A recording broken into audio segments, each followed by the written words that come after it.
Hey, what's up, Tristan? What's up, Ben from the 910? Yo, what's going on? How y'all doing? Appreciate y'all checking in tonight. Appreciate y'all checking in. Everybody checking in. Appreciate you. All right, Lucas. All right, y'all drop in the comments. Let me know where you're from. We got a good show tonight. We got the legendary coach, the MEAC King, as we call him. LeVelle Moton will be in the building today. Hey, how you doing? Everything done? How's the kids? How's everybody? North Carolina, what part of North Carolina? Fayetteville is in the building. Canada, what's up, Lucas from Canada? We got Tristan from New Orleans. King Too Tough, checking in from Raleigh. Play with the Goneril Bulldogs, I see you. We got Wake Forest, we got Oklahoma in the building. Oklahoma, Cary High School. Wake Forest. We got a good diverse group tonight. Looks like people checking in from all over. I'm excited about tonight. We got, I see you, girl. I see you. I'll be keeping up with you. Out there sometimes playing with the kids. I see you, Callie Yates. The official Mackay. Mackay is in the building. All right, Canada. Canada's in the building. I'm good to see you in here. Last night we had New Century International Middle. Okay, so you're still in middle school over there in Cary. Won't be long before I'll be seeing you. I haven't seen New Century play yet, but I'll be seeing you soon. Last night we had a young lady check in from London, England. It was 1 a.m. there, but she was checking on. We're excited tonight. We got North Carolina Central's coach tonight. I see you, Tristan. You're still in middle school. It's all good, baby. You got to start somewhere. Won't be long before you're in high school. We got the legendary coach, LeVelle Moton. And if you don't know who LeVelle Moton is, you're not in tune with hoops here. He's a legend in our area. He has done a lot of great things with North Carolina Central, Sanderson High School alum. He played at Central. Recently was inducted into the CIAA Hall of Fame. I'm excited to have him on. I got y'all on here a little early. We're going to talk about who we got coming. So Tuesday we have Sean O.G. McCray. Well, let me tell you who Sean O.G. McCray. If you're from New Jersey, you already know who he is. He's a legend up there. He started the legendary Zoo Crew. If you don't know who they are, you gotta Google them. There's a whole history behind the Zoo Crew, and his story. If you watched Best Shot on YouTube or Best Shot on ESPN, like I did, you'll see Sean O.G. McCray is the guy who was the coach on that docuseries that was on ESPN. He'll be on here Tuesday. So we're excited to have him, legendary Newark, New Jersey, in the building Tuesday. Next Thursday, we have a really good guest. I'll be probably releasing that Sunday. Another one that you're going to want to see. Tonight's all about the man himself, LeVelle Moton. If you're young, you may not know him. If you keep up with college hoops, you definitely know him. He's not only a legendary college coach, but he's also a motivational speaker. He's also an author. There's just so much you can say about the legendary LeVelle Moton. But while we got time, continue to drop where you from in the comments. I saw we have Canada. We have Oklahoma. We got New Orleans. Raleigh. We got Cary. Wake Forest. Where you from? I love hearing where you're from. That's the real joy I get in this, seeing where the different people come from all over. Durham is in the building. Last week we had China. Last night we had London. So So it's good that we have an opportunity to talk to people all over the world, especially, about some of the issues you young folks really need to hear. A lot of you ask me all the time, hey, I want to get recruited. How do I get recruited? What is a college coach looking for? Well, we got a college coach on here tonight, and not just any college coach. We got a legend in the building. You really got to know basketball to know this guy has ran through the MEAC conference and has left his staple there. So if you want to know anything about recruiting and what college coaches are looking for, tonight's the night. I got the college coach on here, and he's been doing it a while, and he's good at it. And he's going to tell you exactly what he's looking for when it comes to recruiting. That's one of the things we're going to ask him. And I want you to ask him as well. He'll be on here in a few minutes. We'll get started in a few minutes. I'm just, at the time, introducing you all to some of the things that we got going on coming up in the future. I know some of you are asking, when are we going to start our events again? That's coming soon. Hopefully, things go better with this coronavirus, and they figure out a way to get everybody back on the court. We got seniors out there that need to be looked at. We got up and coming people that want to get the exposure that we're known to put out. Hey, Kathy, I see you. How are you? So hopefully it won't be long. We're just as anxious as you. We're ready to get the ball back out there, but of course we want to make sure it's safe. Just make sure it's safe for everybody. Once we do, then we'll make sure that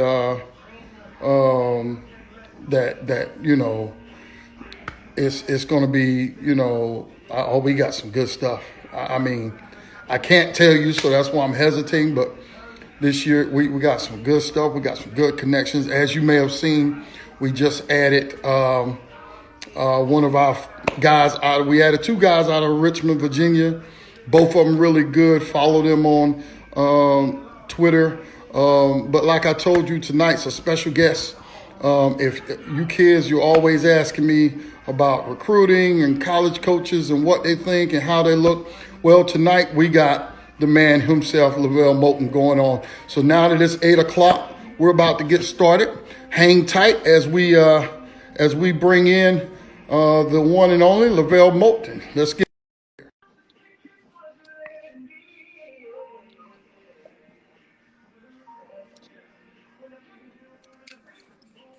Coach. What's up, boss? How you doing, man? Good to see you, man. The one and only LeVelle Moton is in the building. How's everything? I appreciate it. I'm good. Can you see me and hear me fine? Everything good? Everything okay. Good. Everything good. All right. How's everything been going? Man, it's been lovely, man. Just trying to stay safe in this pandemic, man. It's crazy, but you got to find a silver lining in everything, man. And I'm getting the opportunity to spend some time with family that I normally probably wouldn't have, man. So just count my blessings. That's right. Now, since bringing you on, I already knew a lot about you, but of course, before I bring a guest on, I like to read up on them. I like to know who I'm dealing with. And when you look at your background, as a player, as a pro, as a coach, why don't you give the people a little bit, for those on here that don't know exactly who LeVelle Moton is, who he is? I'll try to condense it as much as I can, man. I'll start at Enloe High School, man. I went to a prestigious high school with some incredible alums from there that I desired to be like, and had a pretty decent career at Enloe, and I attended North Carolina Central University from 1992 to 96. I know I'm dating myself right now a little bit, but I was able to become CIAA Player of the Year in 96 over Ben Wallace. So that's kind of like my claim to fame right there. And then I played professionally. I played professionally overseas for 6-7 years, man. And then, the crazy thing is one day, and this shows you the value of relationships. One day, I just kind of got tired of playing, man. I was like, I'm tired of going back and forth across this water. And John Baker Jr. Came up to me. He said, look, man, there's an opening at this middle school if you want to coach over there. So I go and I check it out, and I call the number. And the principal is my 7th grade favorite teacher. You know what I'm saying? She was my 7th grade teacher. She's now the principal.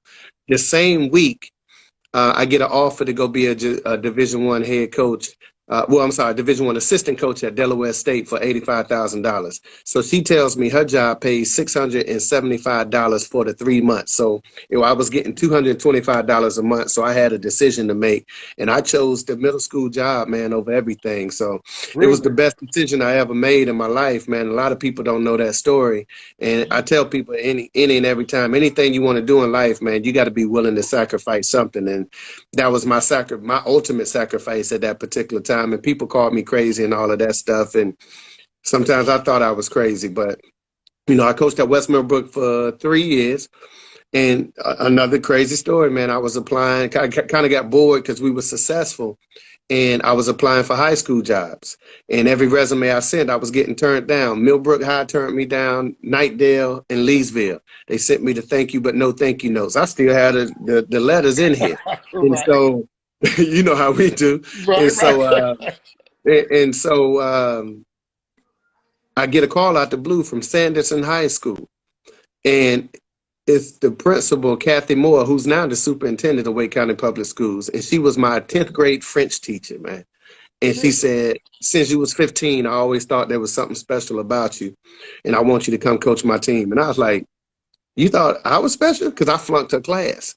French too, I ain't know nothing about French. So I like, you don't think I'm special, but long story short, man, she believed in me. She gave me a job, and I went to Sanderson High School. That's how I got on the high school coaching rank. So I had the rejection letters just like the common person prior to this. And the ironic thing, North Carolina Central asked me to come back and be the assistant coach in 2008. And I declined because I went to her and I told her, you were loyal and you were faithful to me, and you gave me an opportunity when nobody did. And she put her hands on my face just like this. And she said, what you have to offer the world is much bigger than Sanderson High School. And I went to North Carolina Central, and then the rest is history. Get out. Get out. Yeah, See, that's why I love these lives, man. You get to learn. See, I approach it a little different. So a lot of them, when they have maybe LeVelle Moton on, they want to hear what's the key to the X's and O's in your mindset. Yeah. I like to hear about you. I like to find out like the things that like maybe many people don't know. Like for instance, I was watching the video. You have, I think you have it on your Twitter, that you wrote yourself a letter when you explained it, because it was to me being a life coach and in that field, I understood how big that letter was. But I want you to explain that letter. Yeah, man, I was going through so many things, man. I was a kid I was from the projects, man. So we didn't have the resources that these kids have nowadays. So I was going through so much, man. And back then we just had to bottle up emotions, and people say, get over it. And, my father left when I was 4, and I struggled with that, man, because there's a certain emptiness when that happens, especially to a little boy, man. And I'm like, this was my superhero, and I didn't know what was worse, having him in my life for 4 years and leaving me, or just never being there at all. You know what I'm saying? I was like, man, I would have rather for you just never came around than for you to give me the opportunity to get to know you, and then you just ghost me one day.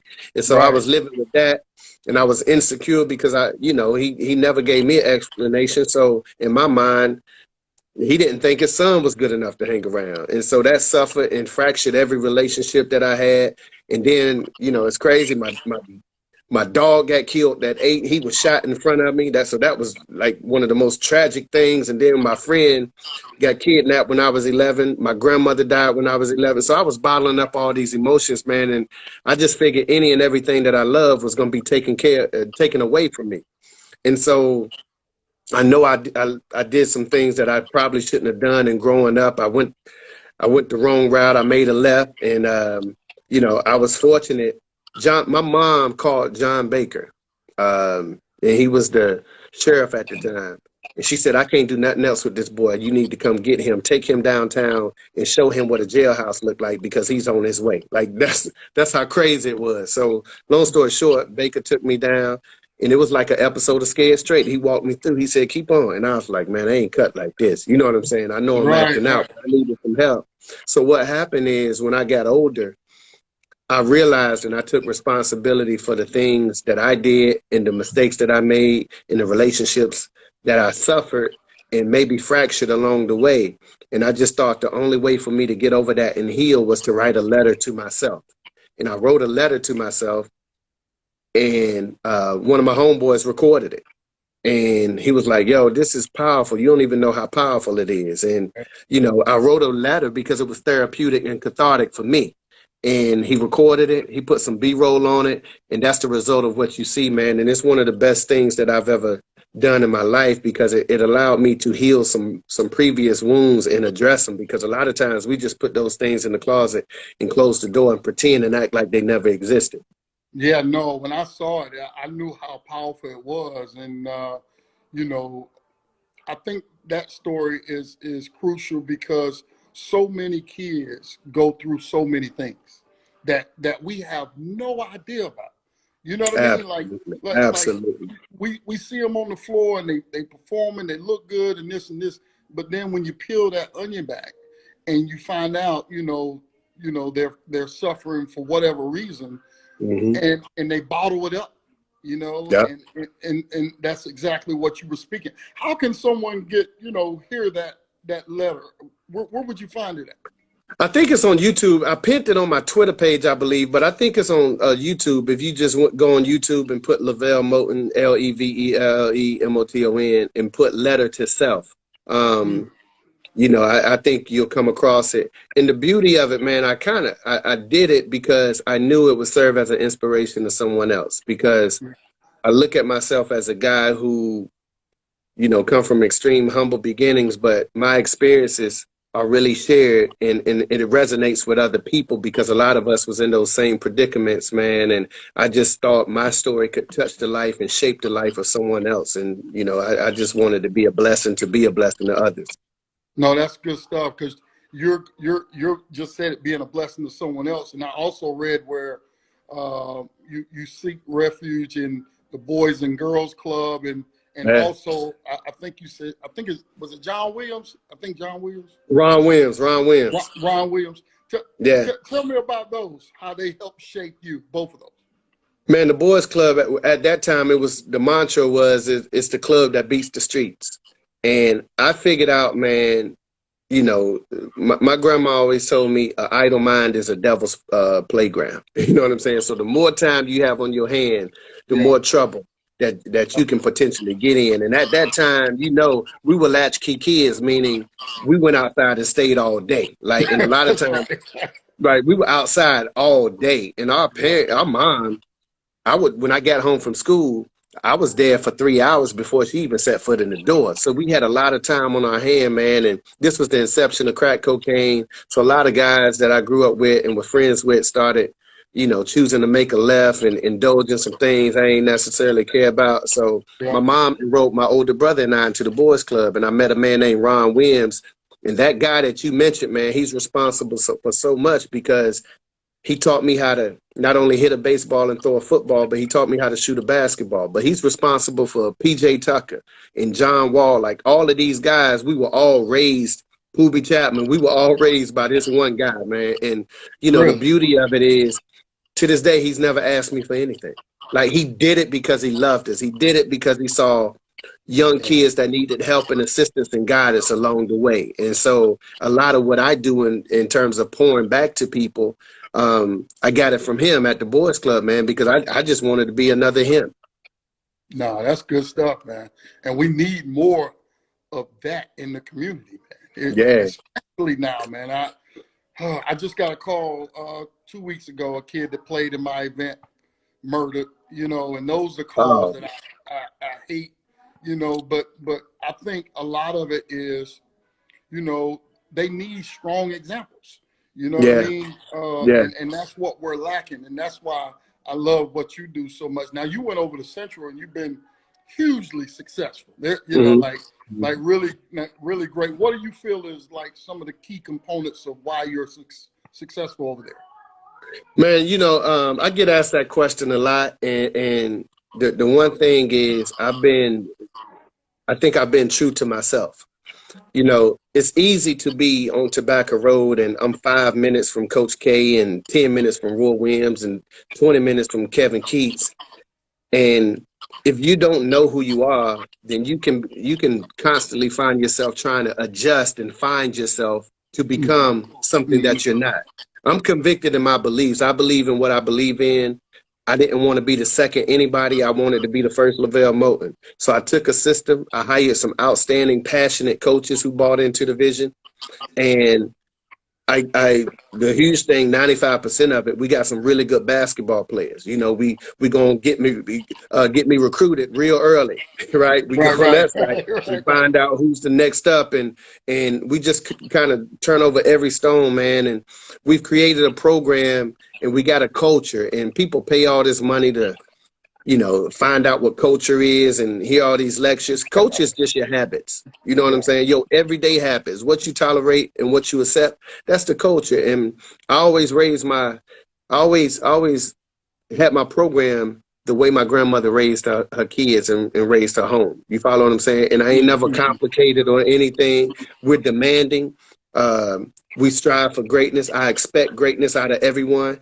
And the program ain't for everybody. If you're not trying to come be great, I get it. I understand it. Because I once read a statistic that 85% of the world is content with just being average. You know what I'm saying? Like most people is cool with a 9 to 5 and that's okay. Most people cool with just getting by. Most people cool with just surviving. But then there's another 15% that's not cool with that. They trying to elevate and reach the highest point. And that's who I am. And I try to surround myself with those individuals because I once heard a quote that said, mediocre people don't like high achievers and high achievers don't like mediocre people. So it's not for everybody. You know what I'm saying? I tell every kid, every recruit, if you don't want to come here and be held accountable every single day, don't come here because we're going to push you to greatness in every way. And when you're 30 years old, you'll thank us, man. And that's what it's about. So I think that's the reason we've been successful because we got a coach and we've had some really good basketball players along the way.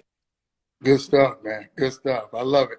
Now, you before you was a coach, again, we mentioned you played there and had a pretty good career as a player, so much so CIAA just not too long ago inducted you into the Hall of Fame.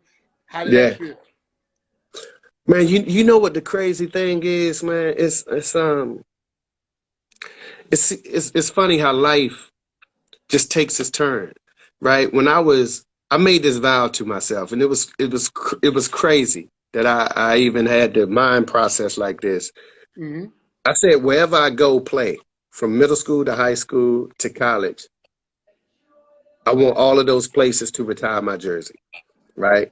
And if they say one day your jersey is going to be retired, then that means your body of work, you've done what you're supposed to do. And when I got to North Carolina, I was fortunate. I went to Daniels Middle School. They retired my jersey. I went to Enloe High School. They retired my jersey. And the same thing at North Carolina Central. And so with the CIAA thing, I always wanted to be one of the best to ever play the game because I was a historian and I looked at all the statistics and all of these things. And I said I wanted to be the best. And selfishly, it was just because I wanted them to promote me and say I was the best. And that's what you do as a player. You're just trying to kill everybody in front of you.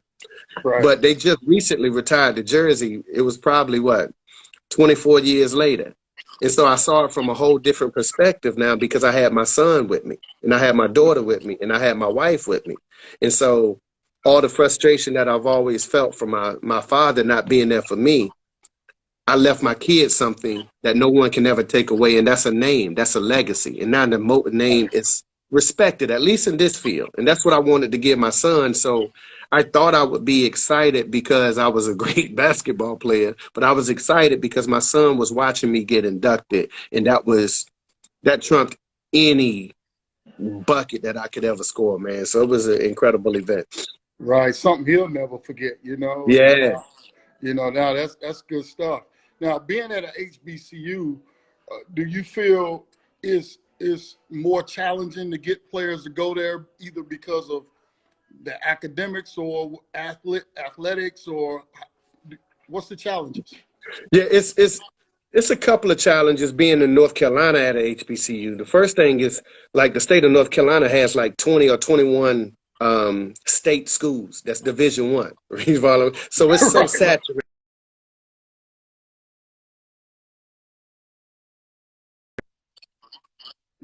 Yeah.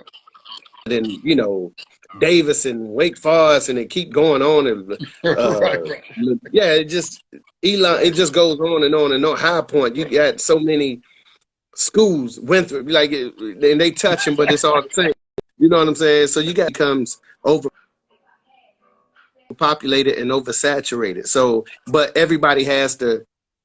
Right now, you know it. You probably have a D3 basketball player that you helping, but he thinks he's waiting on Duke, Carolina, or NC State to call him Oh, no question. because you follow what I'm saying? And so you deal with that mentality in that process, and I understand, I respect it. And so the one of the challenges is just dealing with that mentality and waiting for those kids to come back down to reality and play not only on their proper level, but somewhere where they can go be a star and be a big fish in a small pond, as opposed to just being a guy on the bench at one of these prominent schools. So that's one of the challenges. And the second challenge is everybody wants to play at the high level, right? So again, it's just really difficult to convince kids nowadays that they're not going to be an NBA star, because basketball is the one sport. Like, I can tell a kid, if I called the kid in the office and I said, look, man, I did the statistics. Like, if a kid was sick and we was at the doctor's office and the doctor came in and said, man, it's not looking good for you. You got less than a 1% chance to make it. That kid would go crazy. You know what I'm saying? Right. He'll start crying like, oh, no. And I Devastated. would too, like anybody would. But if you call a kid and say, man, you call a basketball player and say, man, you got a less than 1% chance to make it. He'd be like, no, that means I'm going to make it. Like, hold on, man. Like, something. Right. Something is not adding up. You know what I'm saying?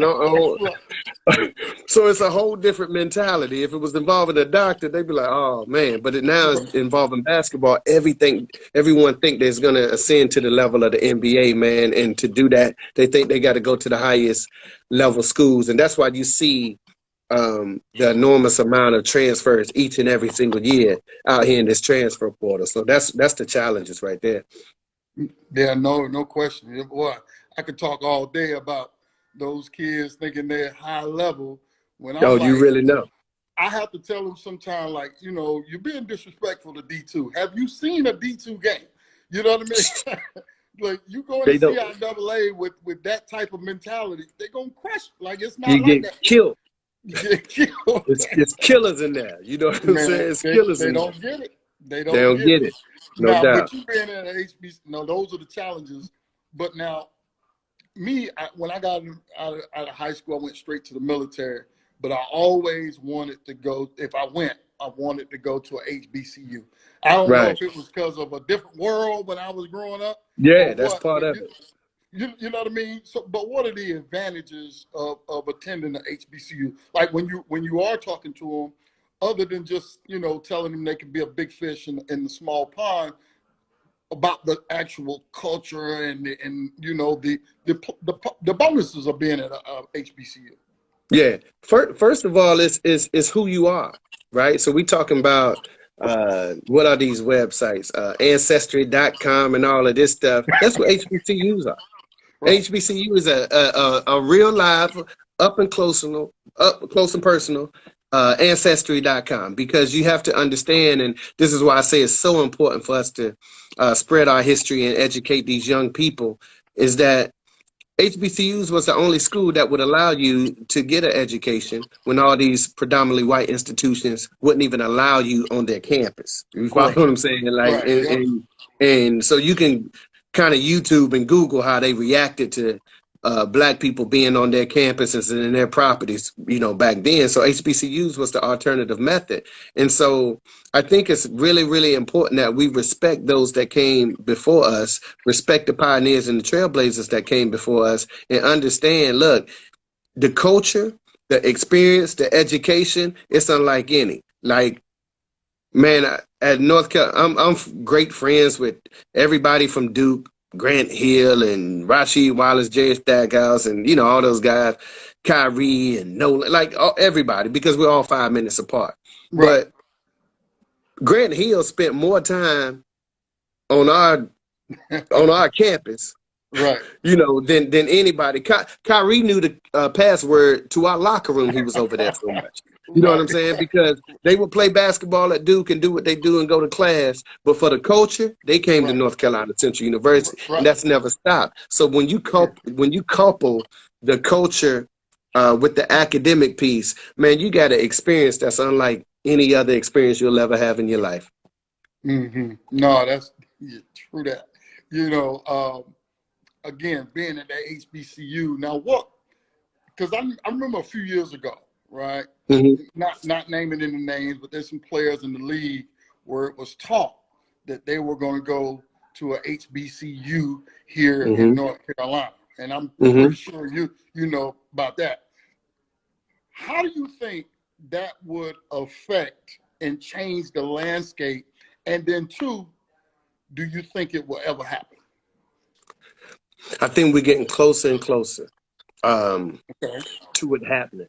Like you see now, these kids are starting to realize their status, and this is the informational age. You know what I'm saying? So now they have a lot more knowledge right there at their fingertips on this computer, on this phone, than we ever had. You right? We had to use encyclopedias or rely on word of mouth for someone to pass it down to us. Nah, these kids know, and they know their image, they know their values, they're starting to know their worth, and we're seeing that with these kids opting to go into the G League rather than to go to college, right? So that's the first line, and I think that's the first tell sign that somebody has to be the first one to step out there. In terms of me, in other HBCUs, it's crazy, man, because some of these other arenas of these blue bloods, these arenas are named after known racists, known people who hated black people. And it's okay. Some people just think it's so okay for these kids to go play in an arena named after a man that despised your grandfather and probably would have spat on him and considered him 3/5 of a person. I personally have a problem with that. Like that just don't, Right. it don't fit my spirit. Now, to each his own. But Right. I do think how it would change the landscape of HBCU basketball is the cameras go where the product is. Zion Williamson was the most watched athlete in the world last year, when you including LeBron, everybody. Zion Williamson was the most watched athlete in the world. If Zion Williamson elects, or in the next Zion Williamson elects to come to North Carolina Central, that changes the landscape, because now CBS is coming, ESPN is coming, now the television contracts is coming, right? Now the money is coming. Now the Nike endorsements is or Adidas, whoever, everybody, because the product creates the hype. The product creates the money machine. Take let's say the top 50 guys in basketball right now, high school basketball, all attend HBCUs, right? That's a televised CBS game, and they're gonna make sure that they secure a 3-4 year deal, probably worth, I don't know, let's just be low right now, $10-15 million, right? That right there is gonna lift the economy of HBCU basketball, because some of these PWIs were built off the economy of football and the revenue sports of basketball, and that's what it is. So now it all starts with the players. If the players decide to go to the HBCU, then now the HBCU becomes stronger because they are the product. What happened is the players have been convinced and seduced into thinking that the schools make you. And that's the first thing I told John Wall. I had John Wall since John Wall was 10. Like, I knew John when he was like this. I raised John. And I was like, look, John, if you come to North Carolina Central, you still don't be the first pick in the draft. You at Mount Zion. You at Mount Zion right now, and they got you on the draft board as the #1 pick. So I mean, not Mount Zion, word of God. So they got you on the draft board as the #1 pick. I can't coach you better than your high school coach with no disrespect. You follow what I'm saying? So it don't matter where you go. Wherever you go, you're going to be there for 4 months and now you out. It doesn't even matter. Matter of fact, you can sit out the year and eat ice cream all year if you want to. You're still going to be the #1 pick. But these schools seduce them into thinking that I made this person, I made that person. No, you ain't. Them kids was pros when they were 14. You follow what I'm saying? And so we got to start understanding our self-worth, our value of self, and understanding that we are the flow. Wherever we are the ones that make what's hot and decide what's popping and all of this, whether it's in rap, whether it's music, whether it's entertainment, whether it's a TikTok on this video. You follow what I'm saying? Whether it's basketball, we decide what the culture is. And if we don't stamp it, then it ain't that. So we got to understand our power. And we've been speaking that for years, but I think it's soon gonna come. No, you saying a mouthful, and I'm hoping so many of these coaches are listening. These parents are listening, because even when it comes to our showcases, and they say, well, the college coach is going to be there. I said, well, they'll be there if you're there, because they're going to go where the kids are. They don't care. They don't care. That's who's having it. It's no doubt about it. So I'm so glad we're having this discussion so they can hear that. You have several JUCOs kids on your roster. And a lot of coaches prefer those kids because whether it be they went, JUCO because of grades, whether they went because they needed some maturity, whatever it is. Why do you go for the JUCO kids? We kind of mix it up. It's kind of become, honestly, the culture of our league. You know what I'm saying? And honestly, it's the culture of college basketball. That's the shift that we're seeing, because most coaches want kids that's a little older now, right? Because it's so difficult for us. Let's say if I get a freshman, and it's happened to me. I had a freshman that nobody wanted back in 2009. I recruited a kid nobody wanted. We were his only scholarship offer. He came to us and averaged 19 points a game. A month later, he walked into the office and said, I'm going to UNC Charlotte. I was like, good gracious. Yeah. So what happens is, if you get a freshman and they have a good year, you got to re-recruit them. You follow them? Because now the mid-majors and the high majors are recruiting off your roster. And, it's really sad, man. So, the JUCO guys, it gives us a guy that's a little more appreciative, that's been, kind of tasted his own blood a little bit. You know what I'm saying?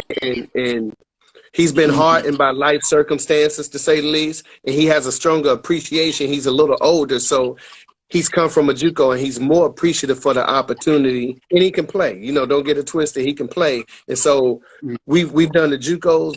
We've done the freshmen. Got an incredible freshman this year with Justin Wright. Coming in from Farville Central.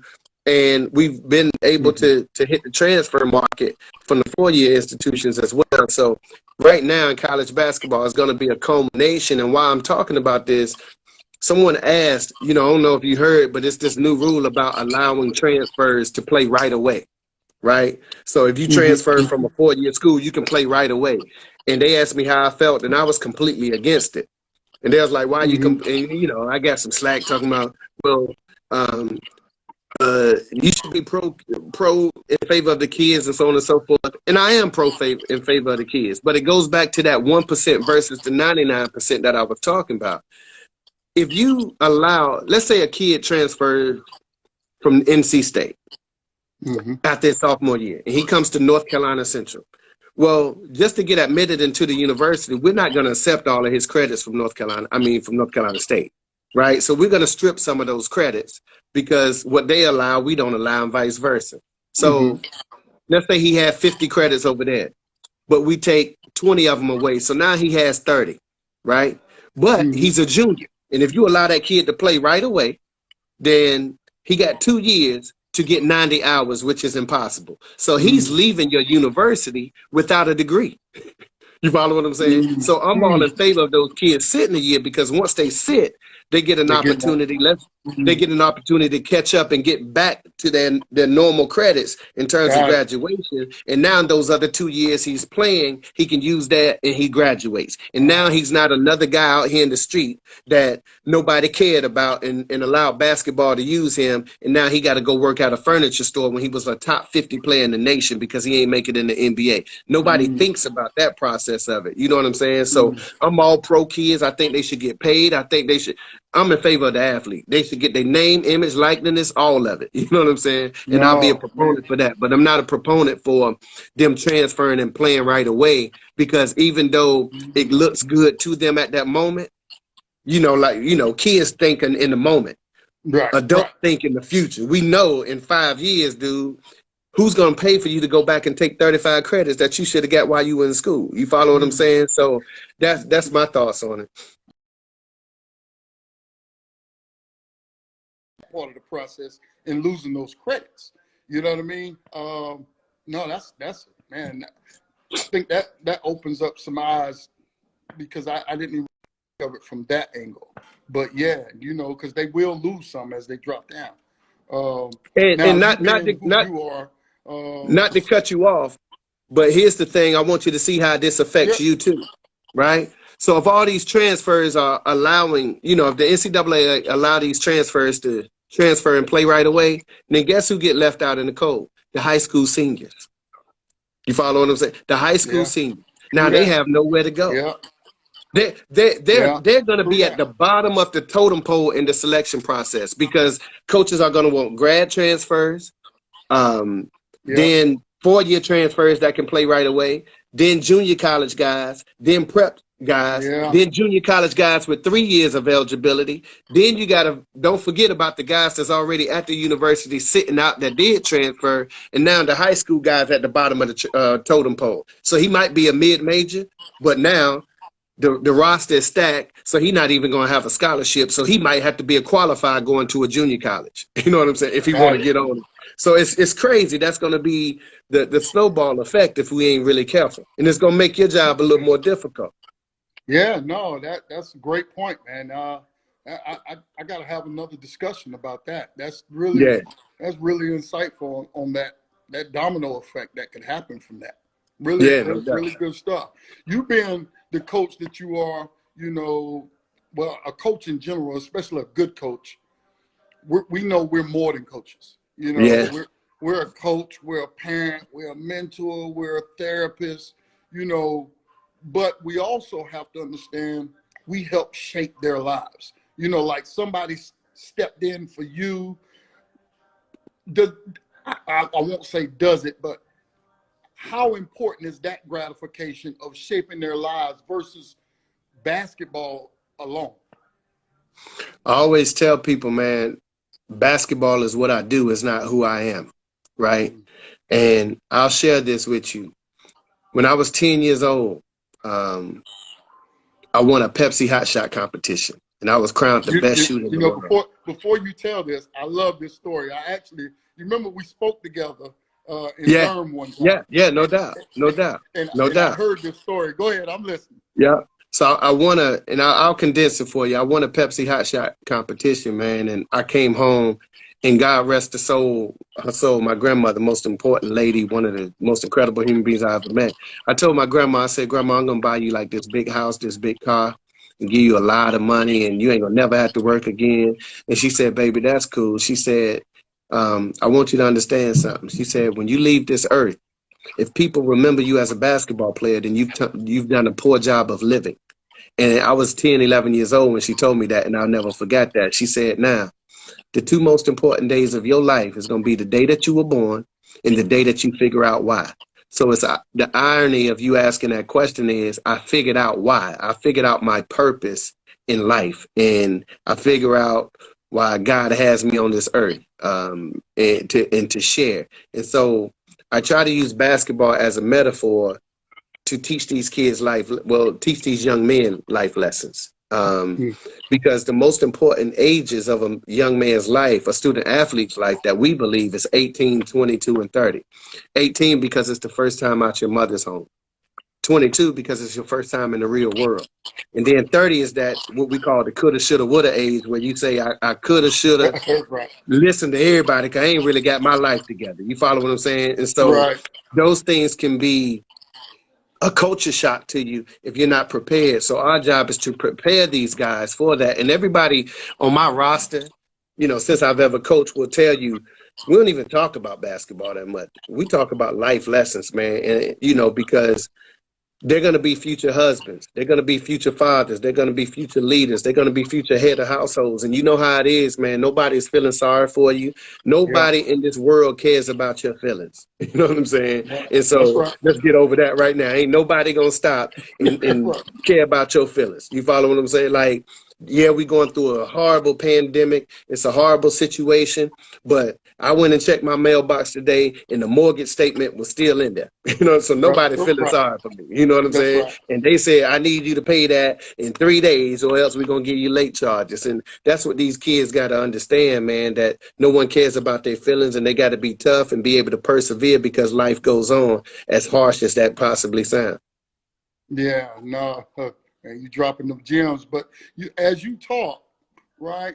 I'm gonna get off subject just a little bit, and just from a personal standpoint, just ask you, because this is something that I've dealt with, or sometimes struggle with, is being in the position I am. It is that sometimes I struggle with understanding why so many people look to me. Why does my words matter? Why I got all these people that trust what I say when I just feel like I'm just me.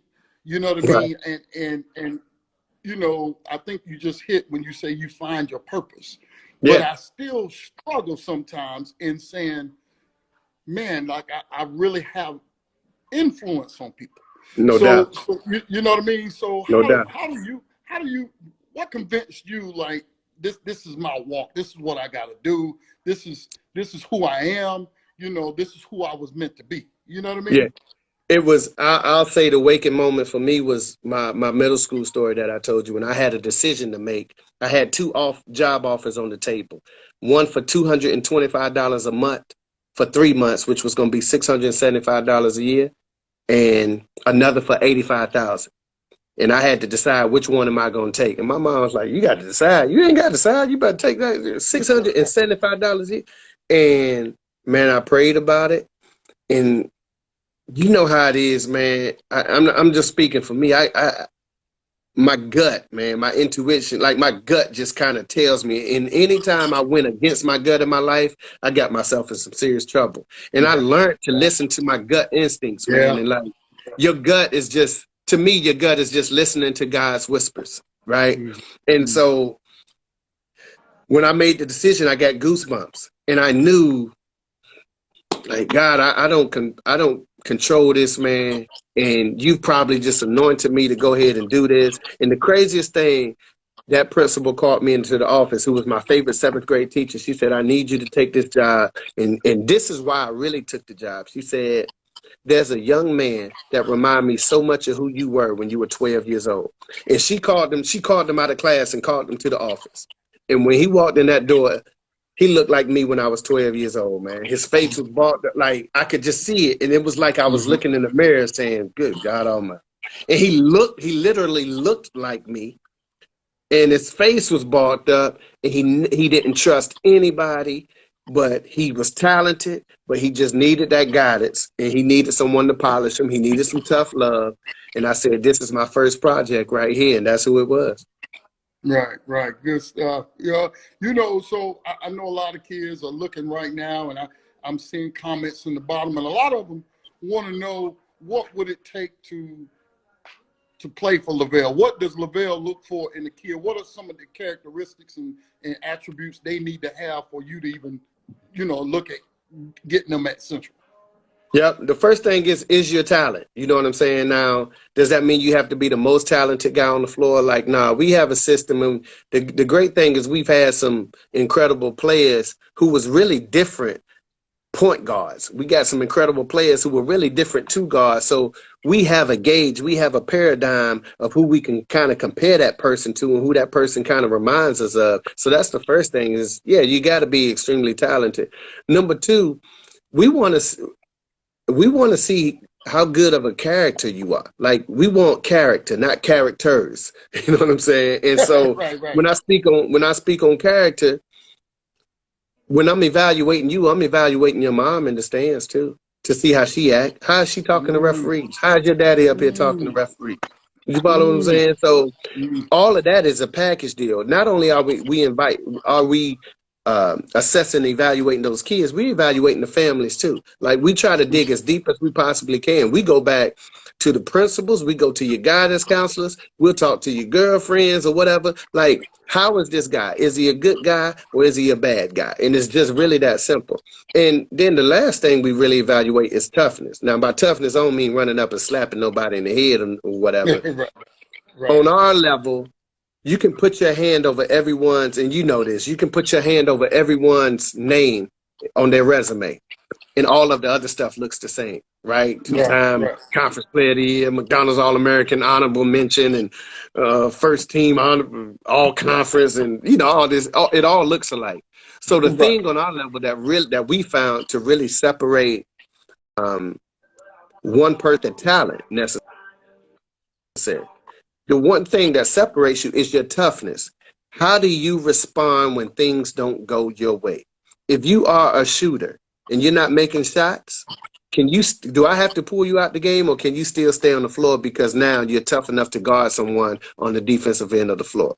If you are a passer and you're turning the basketball over, how else can you help our basketball team? If you are a scorer and the ball ain't going in the hole that night, how else can you help our basketball team? Can you rebound? And so that's the toughness that we depend on, because, you know, like I know, our season comes down to those 3-4 days in March. They don't really care about your body of work. If we're going to go to the tournament, they care about those 3 or 4 days in March. And 9 times out of 10, you're playing a team that you've already played at least once or twice, right? So you're not fooling them. They're not fooling you. They know what you're doing. You know what they're doing. It's just a matter of who's the toughest guy in that particular setting, and that determines whether you advance or not. Right. That's funny. So now, being at Central, what's your proudest moment being there?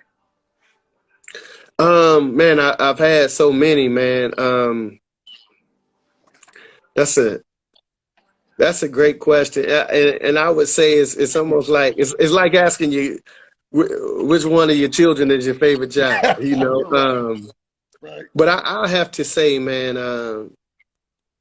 wow, we had some, you know, it's a tie. We beating NC State in 2014. That was special. That was special because I think that really propelled our program into a national atmosphere, and it let people know, like, yo, they got something special over there. Like they keep doing, yeah, they got something special. And then going into the 2014 championship, we won the 2014 MEAC tournament, which put us in the NCAA championship. First time in history of D1. That was special, man. I've never had grown men and grown women crying from the stands on. You know what I'm saying? I didn't realize how special that moment was. And at the time, we were only 5 years old. And it was, you know, we had some incredible basketball players, man. Poobie Chapman, Alfonso, Jeremy, KJ, like, Jordan, we had some incredible basketball players, man, and it was a special moment because those kids had worked so hard and experienced pain the year before, and that's the toughest thing, and that's why you see all the tears, mostly from athletes. Once they experience pain, once they finally get over that hump and get to it, man, all the emotion comes out because you've been working your entire life for that. You know what I'm saying? And that's how it was with us. It was almost, I don't know if you're watching The Last Dance, I'm sure, but it was almost like when MJ won his first trophy, he ran in there, he just hugged the trophy. He wouldn't let nobody else get it because he knew the barriers and the adversity that he had to overcome just to capture one of those. That's right. Yeah. Now you, of course, with your success, it took a lot of what people don't see is the hard work you do. They see you on the sideline, and that's the Right. glitz and glamour. That's the Right. reward, but it takes a lot of work every day. What is a typical day for you during this season, and how do you balance that family life? Man, it's the craziest thing. I think the one thing that I figured out in life, that there is no balance to a coach. There is no 50-50. You just gotta have an incredible wife who understands. That's the balance right there. True, 'Cause true. for me, it'll never be 50-50. And a lot of women will have a difficult time, and rightfully so, accepting that. Yeah. But I got an incredible wife who said, look, I know you. She's been with me since I was in middle school, as a coach. So she's like, go ahead, I understand. So that's the first thing. What was the first question? What's the other question you asked? I forgot. What's the day like? Yeah, what's the day like? My bad. For me, I wake up at 5:30. And it varies. I go work out for an hour downstairs in my basement. I think that's really important to get my day jump started. And so at 7 o'clock, 7:15, I'm in the office. Depending on what time of year it is, a lot of times we'll practice at 5:30 in the morning sometimes. Sometimes we'll practice at 3. And so we'll go for 2 hours and 15 minutes of that. After that, we'll come back. We'll have a staff meeting, normally taking care of some recruiting stuff and our plan of attack. Then we're going writing handwritten letters, and we off on the recruiting trail. And then we might come back and get shots up again with our guys and make sure we oversee that and making sure they're doing what they do and making sure they're going to classes and so on and so forth. And before that, you're making calls. You might be in a period of scheduling. If it's the summer, you're on the road recruiting, so you're going from gym to gym. So it varies, man, but do understand that it takes up all 25 hours in a day. We call it 25. We need that extra one, man. We need that extra one. No, good stuff. It takes a lot, man. I sometimes look at you guys and be like, man, that's a lot of work. People don't see, man. It takes a lot of work, man. It is. And then when you come home, like my son is 7, my daughter is 11. They don't care about none of that. It's like, okay, what we doing tonight? Like, oh man, they don't want you to lay down. I'm like, let's play lay down. Let's play that game. They're like, we won't play lay down no more. Let's play. So they want to do something. So you got to have some energy, man, and get some multivitamins, some vitamin C, and everything, man. It's nonstop. Let's play lay down. Let's see who can go to sleep. Now switching gears a little bit, you kind of been, and I hate to keep you too long, but you got some good stuff. No, you good, man. You good. I'm here, baby. People asking, this is like my longest live because there's so much the knowledge we want to get from your insight from someone that they respect and down to earth, because I know I could bring, a blue blood and they're going to say, how it should be and, all the proper answers. Yeah. I want to hear the real. The real. Like, gotta have the real. Yes. So, as we talking, so there've been a lot of, since you've been at Central and you've had all this success, there've been a lot of major school openings, right? That have passed you by. And when you look at your resume, it's a no-brainer. So, without, maybe ruffling too many feathers or, however you want to do it, but I know why I feel, but why do you feel you're constantly overlooked for these big jobs when they bringing in cats that not even in comparison? You know what I mean? Yeah, it's such a, we could be here an hour on that topic right there. One of the first things, man, is I've always been really low key about the job opportunities and so on and so forth. So I think since I've been at Central, I've been offered like 8 or 9 different jobs. So, and I'll be honest, I turned down $1 million job, right? And I won't particularly name the school out of respect for them, but, sometimes I turn down stuff and I do it low key. And nowadays, if it ain't trending on Twitter, they don't believe it happened. If it Right. ain't posted on social media, they don't believe it happened. And I just choose to take the low key approach in terms of those things. And I've never really connected with another athletic director in a school that suits me and my family. I feel like, you know what I'm saying? What I've built here at Central is really special. It's different. It's your alma mater. It's your first baby. It's home. It's all of those variables included. And I just never felt a synergy between myself and the other athletic directors and that I interviewed with at that particular time. Now, in terms of some of the bigger schools, the Power 5 schools that you're talking about, we can look at it several ways. I think, and I don't have the exact statistics, so I don't want to misquote anything. I think in all the Power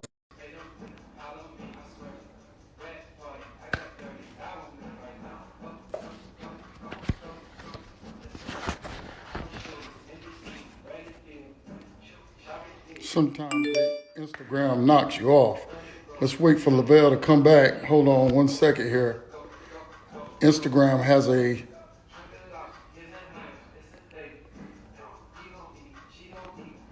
we're gonna bring LeVelle. Instagram.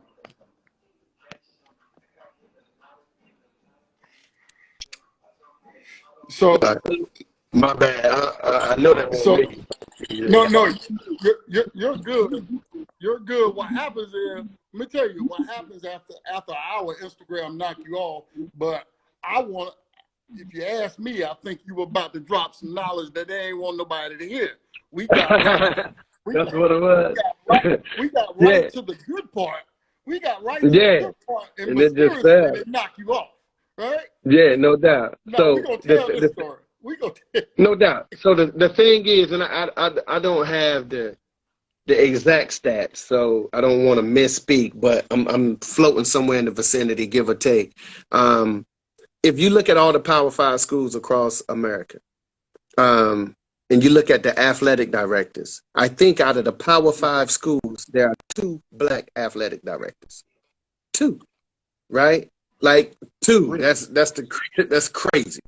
Right. So, and I think if you look at all the Power 5 schools and you look at the amount of Black presidents, it may be 1, maybe 2. I think it's 1. So what I'm saying is the decision makers don't look like me. You follow what I'm saying? So as long as the decision makers and the people that make decisions don't look like me, we're going to continue to get passed over because we're not even in a position to quote unquote put somebody on. You follow what I'm saying? And so now it becomes a little more difficult. People will take other ADs, and it's not racism, it's familiarity. You follow what I'm saying? Like when you tell somebody, hey, let's go do lunch. You go do lunch with people that look like you. And the boosters are also people that don't look like you at these Power 5 schools. And so they all have a say-so into who they select.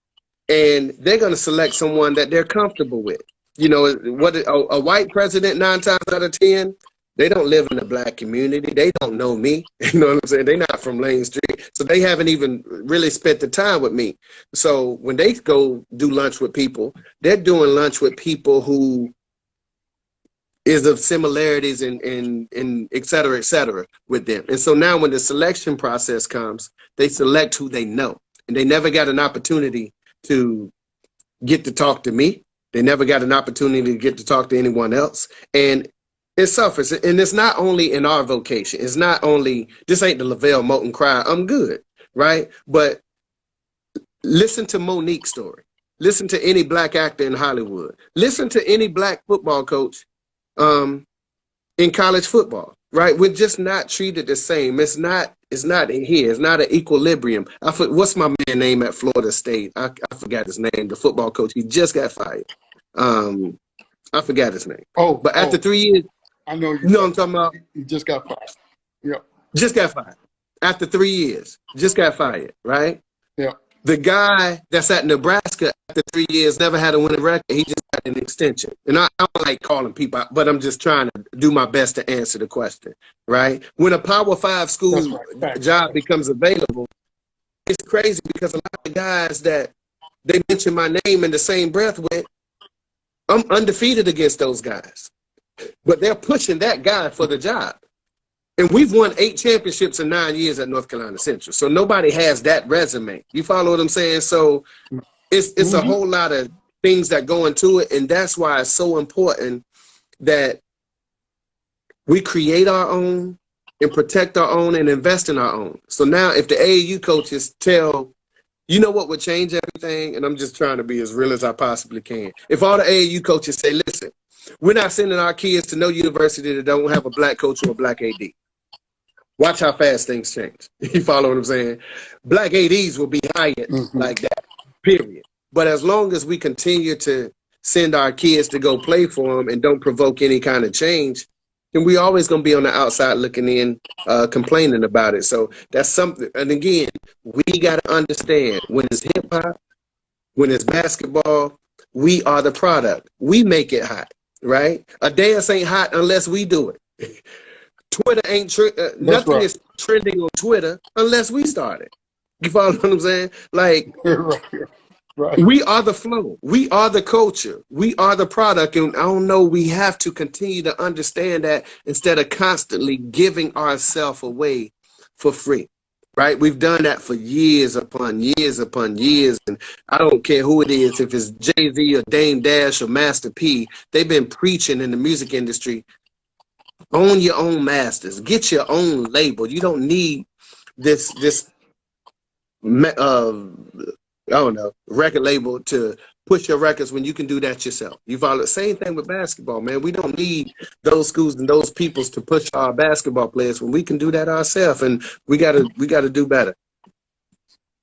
No, that's a great point. We've been, you know, that's a discussion that I've had on many times, you know, that we have the knowledge, we have the power. It's almost like we're afraid to face that fact and demand change. You're not going to get change unless you demand change, you know. Right. And you know what? Like, the elephant in the room is always black and white. So people get on eggshells when you start talking about it. I'm like, don't get on eggshells. It's who you are. I'm a black man. I can't change that. I don't want to change that. I don't hate anybody else because they're a white man or something like that. But here's, all right. Let me tell you this real fast. I'm gonna dive a little deep in that. Okay. Go ahead. Do you know the most watched NCAA game in the history of the NCAA? The most watched NCAA basketball game. Do you know? Which one was it? No. 1979, Michigan State versus Indiana State. Magic versus Bird. Magic versus Bird. I got you. Why do you think that is? Nobody cared about Michigan State. Nobody cared about Indiana State. It was the finals, right? And it was a black man playing against a white man. And that's what it is. That's the reality of it, right? So much, in fact, and you probably remember this, a lot of people don't remember, NBA games were on tape delay at that time. The NBA was a catastrophe in the early 80s. Nobody was watching none of the games. It was just a mess, right? So the NBA, David Stern, he was smart. Go ahead. No doubt. He was like, hold on, I ain't crazy. This the most watched NCAA game in history. Okay, Magic and Bird is now in the NBA. I'm going to put them as rivals, put them on TV once a week or whenever it is, and that's how I'm going to grow this brand. Magic wasn't even the best basketball player on his team at LA. That was Kareem. But they just thought Magic and Bird would do it and put it back together. You follow what I'm saying? Like, let me ask you this. It's funny you said that. Now, LeVelle, it's funny you said that. The more and more you talk about that, because think about it. You know, Magic kind of represented the black flashy guy. You know, we flashy with us. And Magic represented, you know, white collar, work hard, farm guy. You know, so go ahead. I just go ahead. You want to head. Now let me ask you this. Do you know the highest grossing sports movie ever? Which one was it?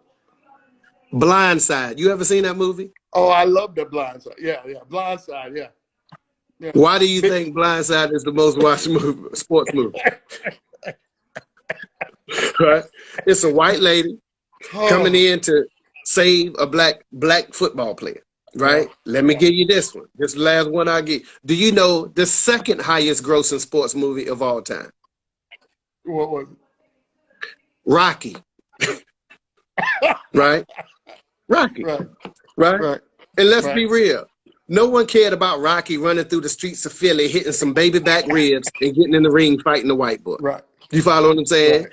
Apollo Creed, that character in Rocky, was created and formed off of Muhammad Ali. Yeah. They got that Yeah. part for Muhammad Ali for him to play the antagonist. Now we got a white man and a black man in this ring that'll fight it out and blah, blah, blah, blah, blah. And that's been the highest grossing movie. And now they done had sequels upon sequels upon sequels and so on and so forth. Right. Right? Prior to pay-per-view, the highest grossing boxing match, Larry Holmes versus Jerry Cooney. You know what I'm saying? Like, this ain't by chance. I'm just giving you some facts so Right. you'll know.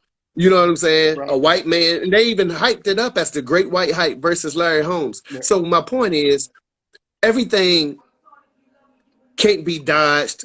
Race is about race. The only way we're going to fix it is to have these heartfelt discussions. Absolutely. All right? Yeah. In these honest discussions, instead of shying away from it and tweeting about it behind fictitious accounts or whatever it's going to be.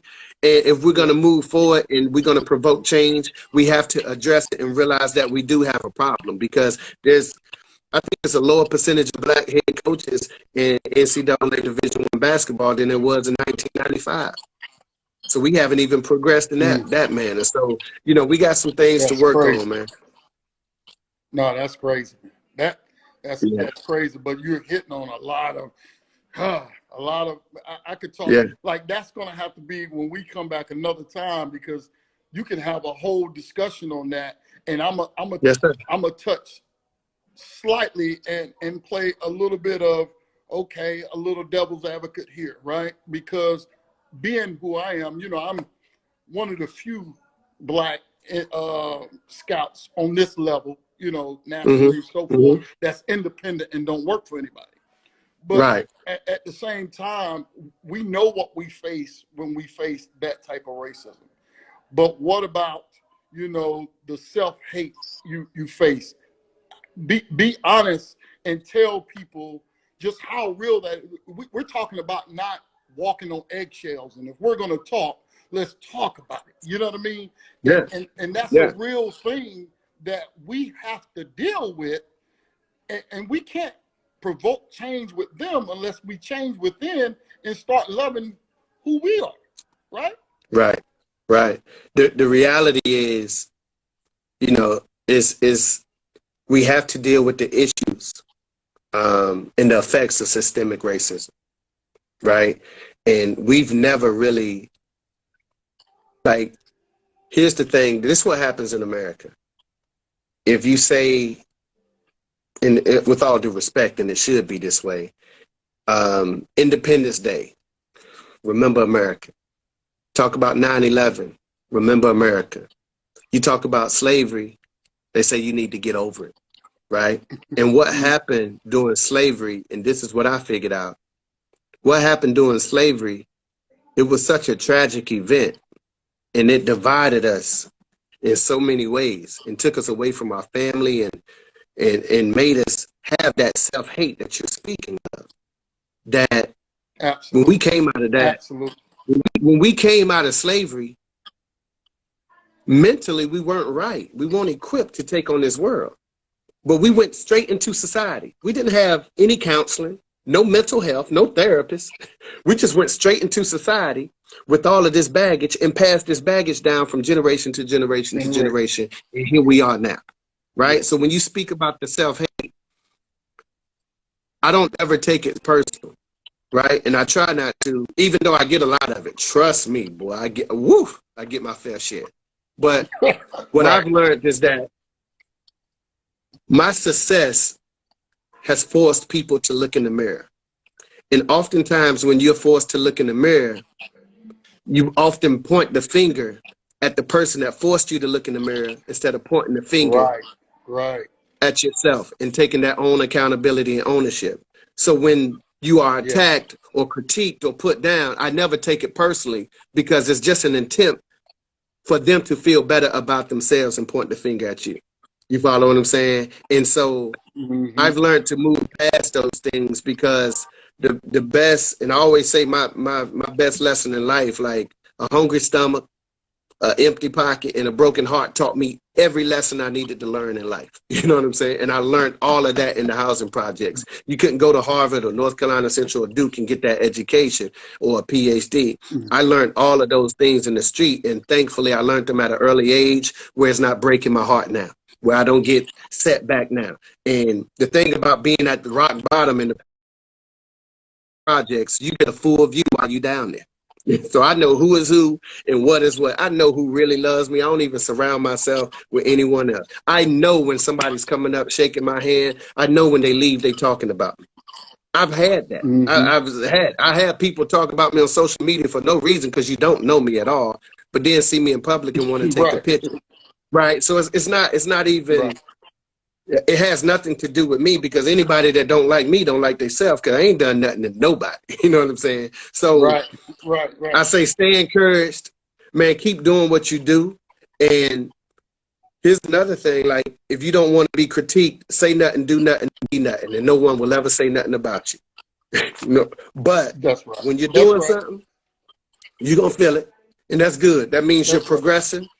You know, that means you're progressing and doing exactly what you need to do in life, man. So, you know, don't let no one stop you, because what you're doing is much needed, man, and especially coming from you. And who can better evaluate players than you? Right. No, I appreciate that, and I'm glad you led to what the root is, and you know, I talk about it all the time, especially amongst you know, certain groups, but hearing it from you, they need to hear it from you. That, you know, this is a system that we're dealing with for many years, and I'll say, you know, mental change is much more powerful than the physical change they had on, you know, and that's what we've been dealing with.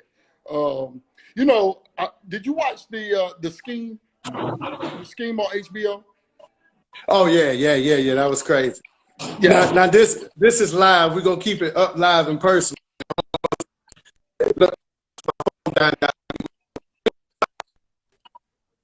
Bring my charger. Hurry up, baby, on the phone, and I need it. Bring my charger. Unplug it down here.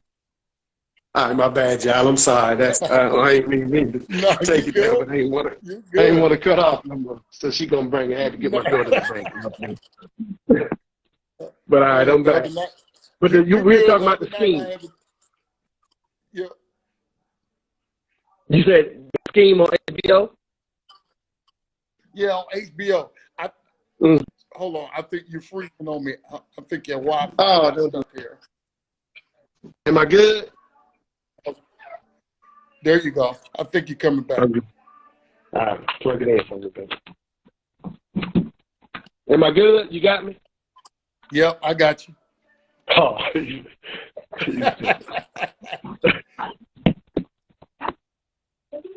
Stop. Is it plugged in? Hold on. Plug that. This is what it's like when it's real. You get us in the living room. You know what I mean? So that's what I like about it. Dang, I'm missing my charger, babe.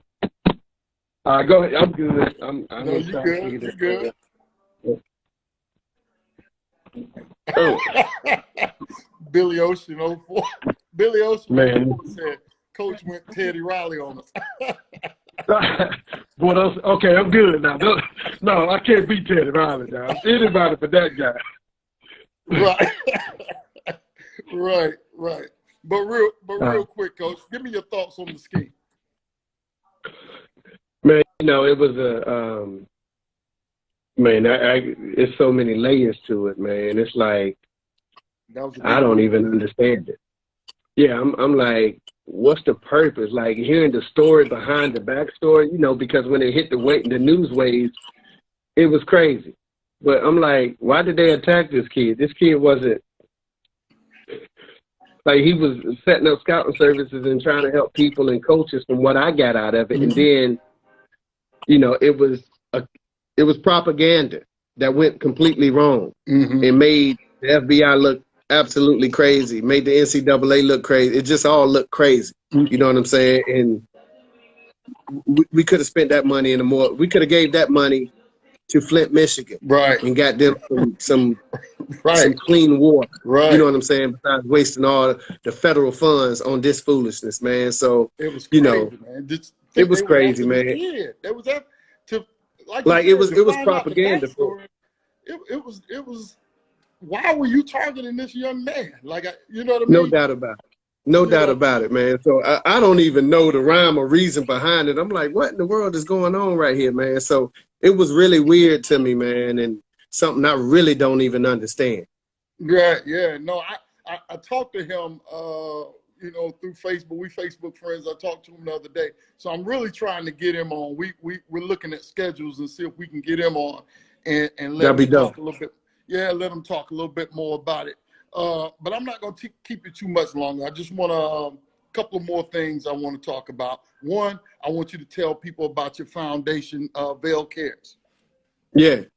Man, it's it was something I dreamt about as a kid, and I said if I ever get a platform, I'm gonna make it go all into fruition, man. So I had some thoughts and ideas that I was conjuring. I was the product of a single mom, and I saw my mom work extremely hard. So the first thing I wanted to do was have a single mother salute.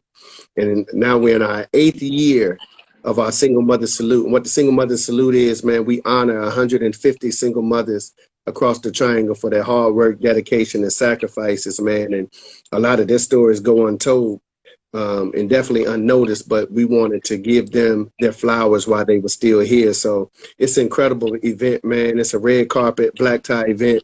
The only men that's there is our basketball team. And they got black and white suits on. They escorting the ladies in, giving them roses.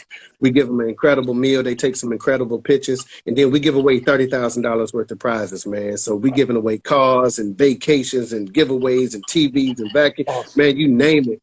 Air fryers, man. It's berserk. Basketball tickets, front row tickets, Charlotte Hornet tickets, man. You name it, Wow. we've given it away for that, man. And then I have a back to school community day event along with PJ Tucker, who many of you may know. We family friends. I kind of helped raise PJ. That's like my little brother, man. And we both attended that boys club in Wake County. And so we're in our 12th year of that. And I didn't want to just do backpacks, man. I wanted to put some nice school supplies in there. Last year we gave away over 700 pairs of shoes, Nike shoes to the Oh, kids, wow. man. And it's incredible because the entire community comes out. It's over 2,500 people that come out there, man. The week before school begins, and we got barbers on site so the kids can get free haircuts. We got nail techs for the young ladies so they can get their hair done and nails done and everything did and all that type of stuff for them. Man, we got a bunch of food, and we just try to create an atmosphere where those families, man, can forget about the problems of the world for that one day. You know what I'm saying? Yeah. And it's been really incredible to us, man, to give back to a community that's been so good and supportive to us.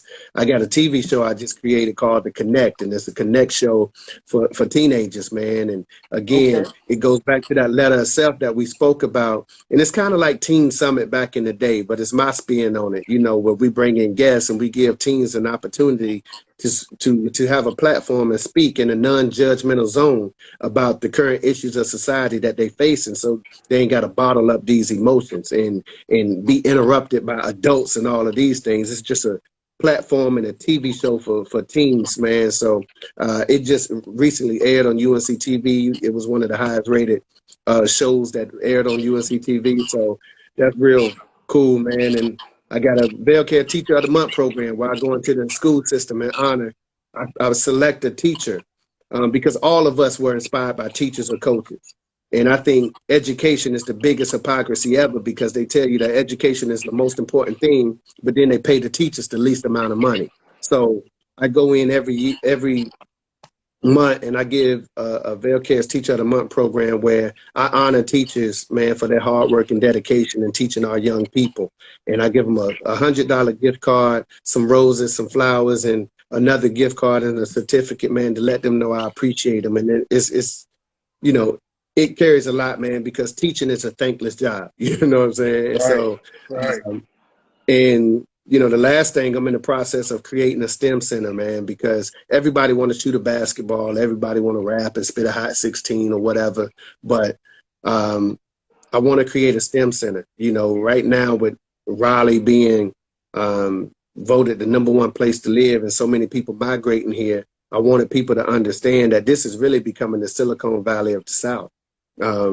And I wanted kids that look like me, that's from the hood and in the streets and in the hood, to have an opportunity to have first dibs with these companies, because these kids are really creative with their phones and technology aspects. So we're teaching them science, technology, engineering, arts, music, and math, right? And so now these guys can apply for these opportunities at these companies and work with them and have a familiarity that we was talking about in a relationship with these companies. So now, as soon as they come out of school, these companies don't have to go to California to look for the next tech guy. He right here. You known him since he was 14, hire him right here, and he looked like us because, again, Black people in the tech field, we make up less than 1% of the tech field.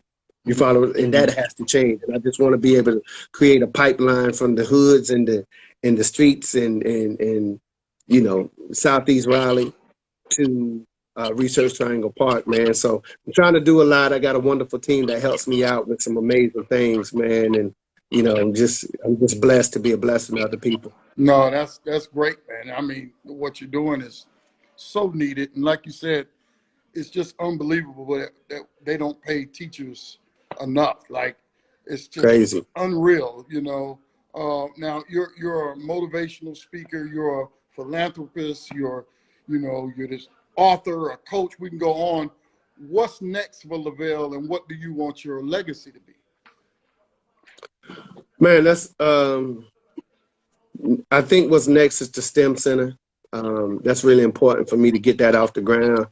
I got the TV show off the ground now. Well, the TV show and the STEM Center, because the thing about the TV show, I found out what it's like to be Tyler Perry. I got a new respect for that dude because I had to write the script, produce it, create it. Right. Man, my head was, shout out to Tyler Perry for him to have to. I did one episode and I went crazy. So he doing movies and series, like it's crazy. I want to get the TV show off the ground. I want to get the STEM Center off the ground. But basically my legacy, man, I want people to know that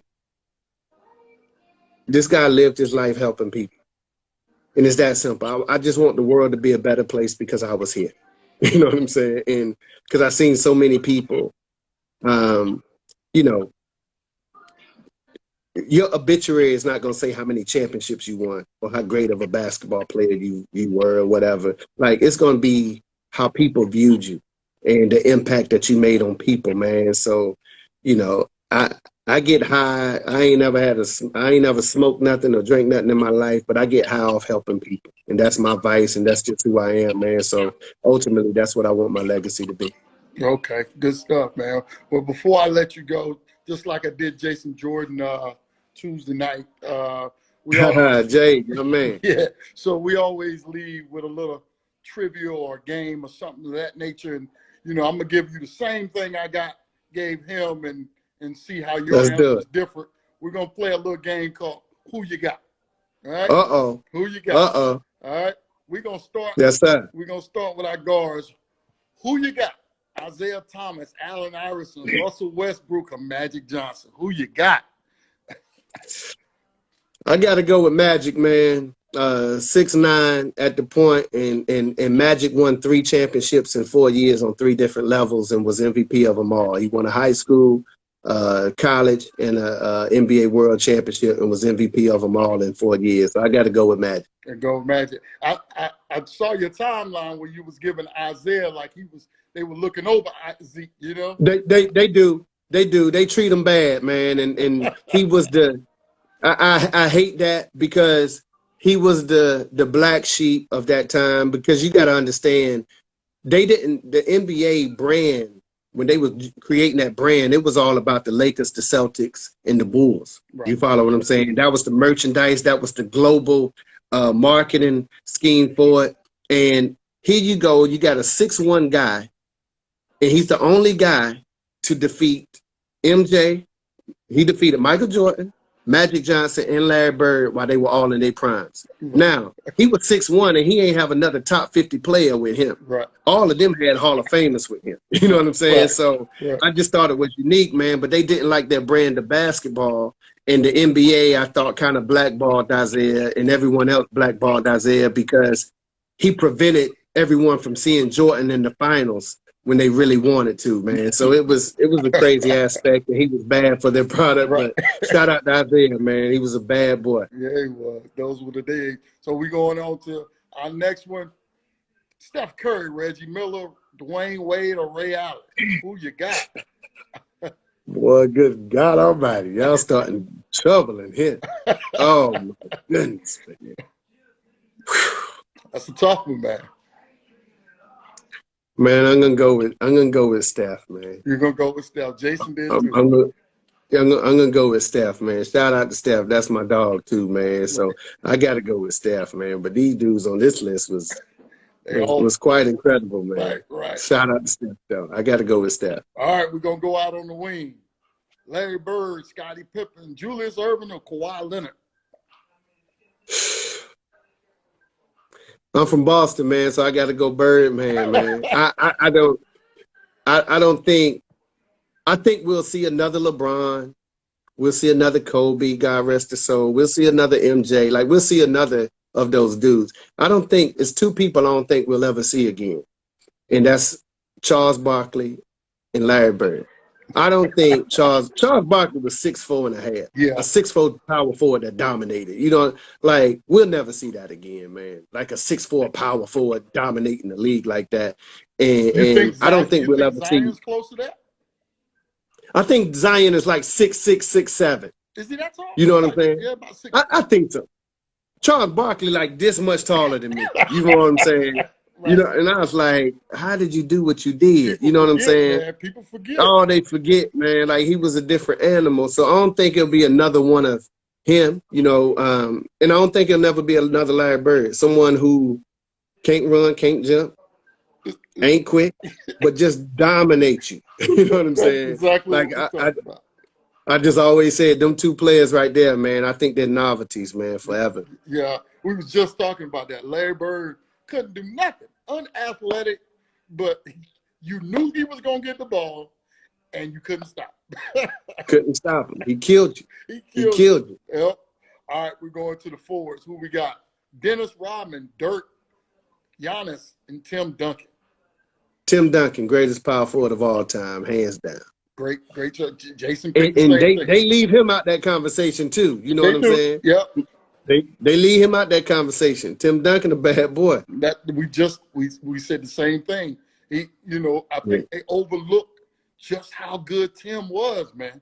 You know what I mean? Yeah, man. Yeah. So we going to the big boys: Shaq, Kareem, Hakeem, and Anthony Davis. Who you got?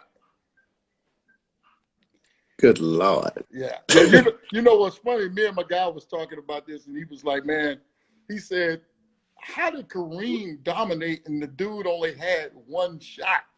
I said, you know, but when you're 7 foot and you got that off arm pushing you back a little bit to create some space, you got to be 7'6" to get to that shot. You know what I mean? Yeah. And he was.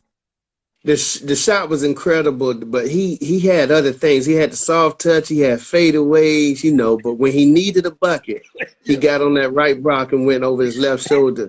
But it's hard, man, because Shaq, the most dominant figure I've ever seen in my life, and Hakeem swept Shaq. Yeah. Hakeem is the most skilled big man I've ever seen in my life, man. Yeah. I'm gonna go with Kareem because of longevity, and I think I got to go with Kareem because not only here's the thing people need to know about Kareem. Kareem lost 2 high school games in his career. He lost 2 college games in his career. So there was a time Kareem might have been like right. 304. Right. You know what I'm saying? Like right. It was crazy. And he won 3 national championships. Would have won 4, but freshmen weren't allowed to participate back then. Right. And he changed the game, man, because when they changed the rules so you won't dominate, Right. that's special. He's the all-time leading scorer in the NBA history, man. I think it's something to be said for that, man. So shout out to Kareem. I like Kareem on that one. That's my choice. I think Jason picked Shaq, but Kareem got the numbers and I say, I know they're getting away from the big guy, but think about it. If you're a big guy and you perfect that, why wouldn't you want to perfect that move when the all-time leading scorer of all time, NBA history, that one shot? Nobody want to be a big man no more. Yeah, true that. Nobody want to be a big man no more. You know what I'm saying? Like, the first thing everybody want to do is run to that 3-point line. Right. Right. You know what I'm saying? Like, nobody want to be a big man no more and do the same boring whatever. But that's the thing, man. It's all in the simplicity and the reps of doing what you do. You know what I'm saying? That sky hook, that's an unstoppable shot, man. Yeah. Unstoppable shot. Always has been, especially for big guys. So Kareem should be giving out clinics, virtual sky hook clinics right now during this pandemic. Right. The last one, Instagram Live with Sky Hook. The last one before we go, here it is. Who you got, Coach? Who you got? LeBron, MJ, Durant, or Kobe? If you need a killer on your team, who you got? The tough. You know what, man? I'm gonna start. This is crazy right here. I think I said this. Kobe Bryant is the most skilled basketball player to ever play the game. Okay. Kevin Durant is the most natural scorer to ever play the game. Okay. Michael Jordan is the most efficient basketball player to ever play the game. Okay. And LeBron James is the most well-rounded basketball player to play the game. If I got to take one off this list to start a franchise, right. And I'm a coach, so I want to take all of them. Right. But if I had to take one player off this list because I don't get into the GOAT conversation. I think the GOAT is Muhammad Ali and everybody else just conversation. Right. But if I had to take one player off this list to start my franchise, I would take LeBron. And the reason is because people want to play with him and he make others better. You follow what I'm saying? Like that's the reason. When his time is up, again, man, I'm look at who we're choosing from. So like anybody, look, the crazy thing is I can go do the same argument for Michael Jordan and Kobe. You know what I'm saying? So it's right. I think Kobe was just as good as any one of them because Kobe was even more special.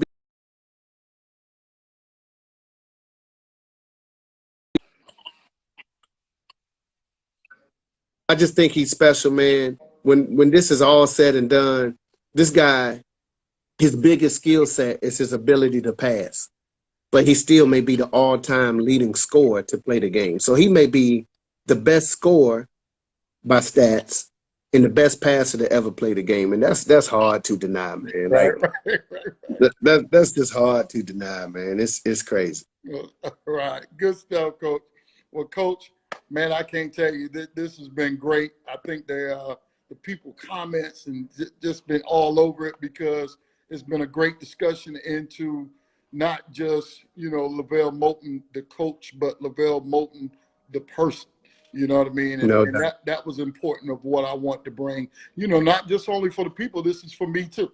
No doubt. I like what you're doing and I want to personally tell you anything me or Get Me Recruited staff can do to support you, anything you need, whether it's basketball, whether it's Vail Cares, whether it's back to school, whatever you need, don't hesitate to give us a buzz, man. Thank you, man. You know what? I appreciate you having me, man. This is a great platform. I love how you're utilizing it.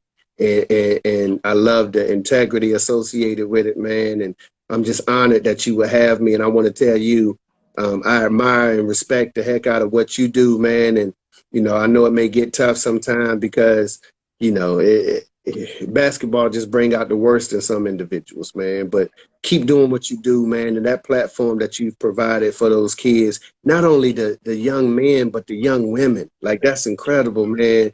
And they're in the midst of it now, so they won't appreciate it as much. But you're kind of like that teacher that I was telling you about. It's a thankless job. You know what I'm saying? And so continue to do what you do, man. Continue to bless the world, man, and continue to give these young people a platform to be seen by so many, and that otherwise they wouldn't have the opportunity to be seen. And I thank you so much for what you do for the coaches as well, man. So I appreciate you having me on, brother. All right, man. Thank you so much again, LeVelle. We have LeVelle Moton, the legendary North Carolina Central coach. Coach, anytime. Thank you for being here. My man, I appreciate you. Thank you for working with me through my Teddy Riley problems, too. No. Take it easy, bro. All right, boss. Take care. My man. My man. So there you have it. It was a great show. I mean, this has been our longest show. And it was just so good that we could have talked all night. It's a lot of good stuff. I hope you took away some of the insight LeVelle gave. This is a guy that he knows the landscape, and if you know LeVelle, he gonna give it to you straight. He's not gonna cut corners or sugarcoat it. He's gonna say what we're all thinking. Again, I want to thank y'all for coming. Tuesday, we have the great New Jersey legend out of Newark, New Jersey. We got Sean O.G. McCray. If you know that name, you probably know it from the docuseries that was executive produced by LeBron James. We have him on Tuesday. He was the coach in that docuseries. See you soon, and we'll see you Tuesday.